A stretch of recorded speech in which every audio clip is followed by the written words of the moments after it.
عليكم حبيباتي، كيف دايرين؟ لاباس عليكم؟ اليوم نهار جديد وفيديو جديد.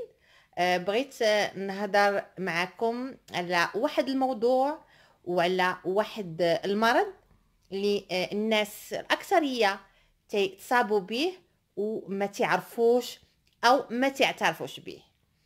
أنا كنت تفرج في إكرام بيلانوفا في الفيديو ديالها الأخير فاش رجعت من بلجيكا، وعلى الانتقادات الناس اللي انتقدوها علاش ما شكراتش راجلها اللي كان واقف بجنبها، وعلاش ما يعني ما قالش جزائريات تونسيات، قالت فقط مغربيات.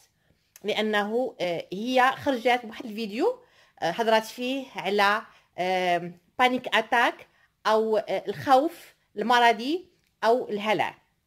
و اكرام بيلانوفا انا فاش كنت متابعاها من الوقت اللي بدات من الاول في الفيسبوك، فاش كان عندها جروب، ومن بعد فاش الناس بغاو يعرفوا الحياه ديالها هضرات فاش كان عندها حوار في المانيا في برلين، وكان عندها يمكن مع شي قناه عربيه، جاها الخوف وخرجت فيديو وقالت لهم نوع الخوف ونوع المرض اللي عندها.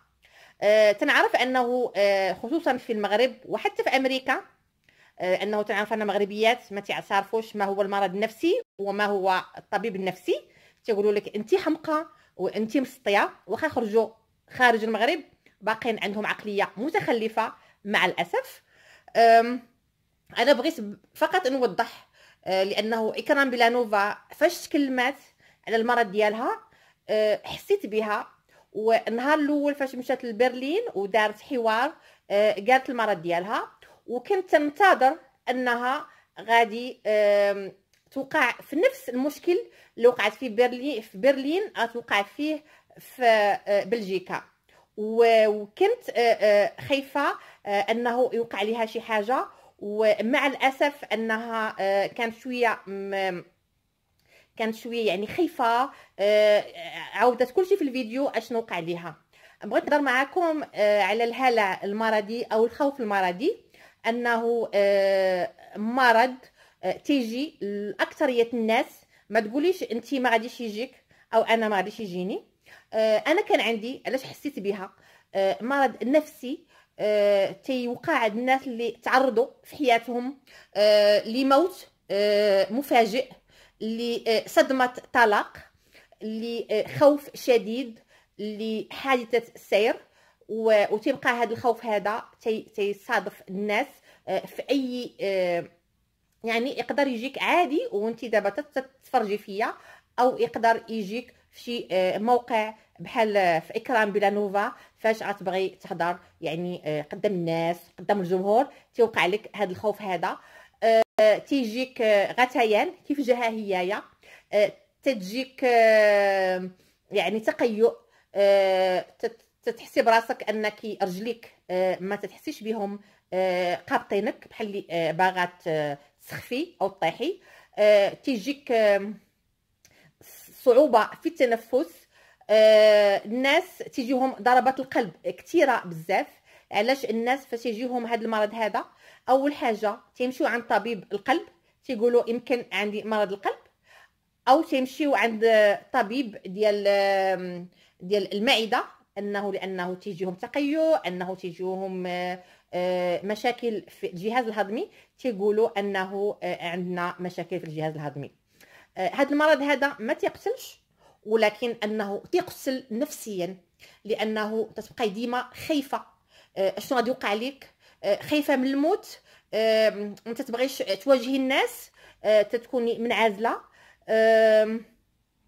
الناس فاش يدوروا هاد الدوامه هذه ديال اطباء المعده، الجهاز الهضمي، اطباء الجهاز التنفسي، اطباء القلب، من بعد بعض الناس تيرجعوا الطبيب النفسي. والطبيب النفسي هو اللي عنده الحل، لانه اول حاجه تيجلس معاك وتشخص لك المرض، لانه تيكون من الطفوله في بعض الاحيان يعني في جميع الاحيان حنا اي مرض تيكون عندنا في هذا السن هذا من الطفوله تيكون ضروري شي حاجه وقعت لك. تيكون تعطيك بعض الادويه مهدئات. الناس اللي بغاوهم، الناس اللي ما بغاوهمش ما تياخذوهمش. الطبيب النفسي ما تيلزمش عليك انك تاخذ ادويه مسكنه الا لا بغيتي. ولكن الناس اللي عندهم مرض مزمن ومرض يعني في الدرجه الاولى ضروري من الادويه، خصوصا بحال الوقت اللي جا الاكرام بلانوفا خاصها ادويه باش تهدن. اكرام بلانوفا انا تمنيت تكون معها طبيبه نفسيه في هذيك اللحظه اللي كانت في بلجيكا. اكرام بلانوفا دابا هي يعني وصلت الملايين ديال سبسكرايبرز، وضروري غادي يكونوا عندها لقاءات تنصحها.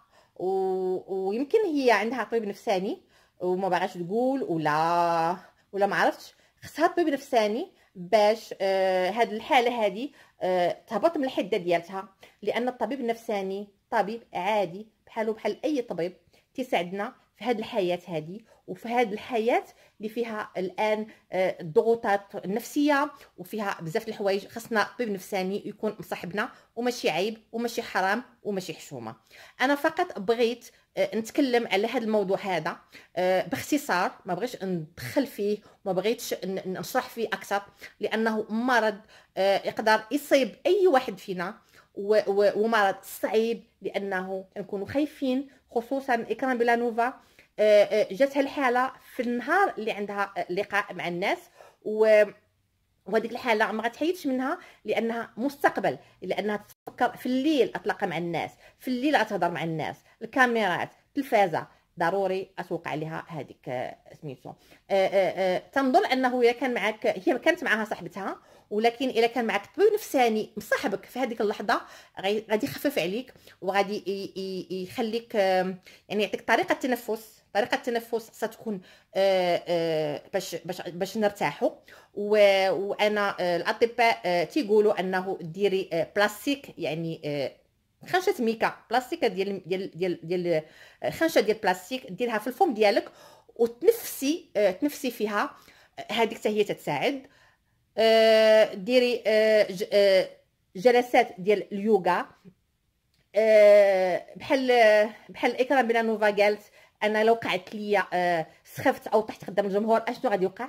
يعني هكذاك ما تخوفيش، واجهي الامر وان شاء الله كل شيء غيدوز بخير.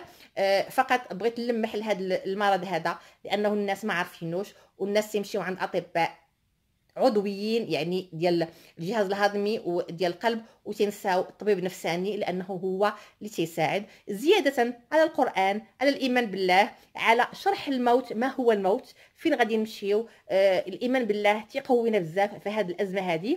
وان شاء الله هذا الفيديو هذا يعجبكم. فقط بغيت نشرح لانه فسمعت الفيديو ديالها تاثرت، لانه الواحد فاش يكون عنده نفس الحاله او تعرض لها يكون حاسس بالانسان، ماشي بحال شي واحد تيسمع ما عارفش. وسورتو حنا العرب تنسمعوا مرض نفسي، مرض الطبيب النفساني تنقولوا ما تنفهموش اشنو هو يا هذا المرض.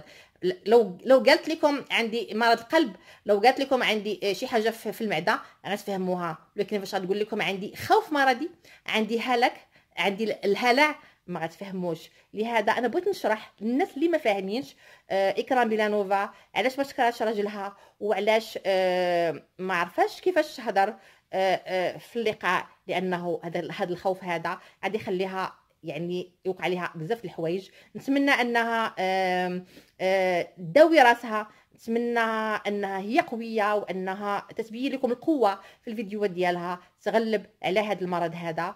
ونتمنى لكم فرجه ممتعه، والى فيديو اخر. باي باي، مع السلامه.